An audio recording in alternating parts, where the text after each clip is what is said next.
வணக்கம் விஷால் நண்பர்களே. ஒரு என்ன பதிவு சொல்ல போகிறேன்னா, மல்லி இது வந்து சீசன் டைம், நல்லா போகிற டைம். இந்த நேரத்தில் தோட்டத்தை எப்படி பராமரிச்சுட்டு இருக்காரு பாருங்கள். நல்லா புல்லு இருக்குது, தோட்டமே ஒரு அன்கண்டிஷனில் இருக்குல்ல பாருங்கள். இதுபோல் தோட்டம் வச்சுட்டு இருந்தால் மருந்து அடித்தா எப்படி வேலை செய்யும், எப்படி உங்களுக்கு அந்த காம்பு சுருக்கம் கேட்கும், எப்படி உங்களுக்கு சாரை கேட்கும், ரொம்ப ஒரு டிஃபிகல்ட்டாக இருக்கும். ரிசல்ட் அந்த அளவுக்கு நம்ம இது போல் இருக்கிற ஃபீல்டில் ரிசல்ட் இந்த அளவுக்கு வர வைக்கிறது ரொம்ப சிரமமாக இருக்கும், ரொம்ப கஷ்டமாக இருக்கும். அதனால் சீசன் டைமில் தோட்டத்தை போல் வச்சுக்காதீங்க. சீசன் டைமில் பார்த்தீங்கன்னா தோட்டம் க்ளீனாக இருக்கணும்.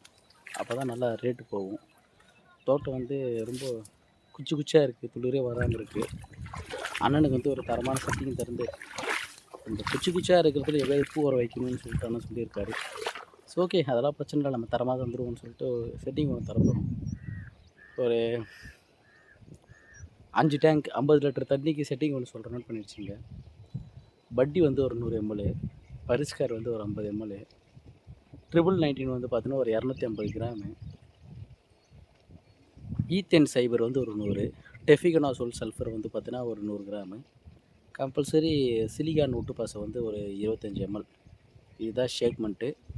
இந்த செட்டிங் அடிச்சுட்டு ஒரு 3 days இல்லை ஒரு 4 days ஆகட்டும். 4 days கழிச்சு திருப்பி தோட்டத்தை எப்படி இருக்குது, துளிர் எந்த கண்டிஷனில் வந்திருக்குன்னு சொல்லிட்டு உங்களுக்கு வீடியோ எடுத்து போடுறேன்.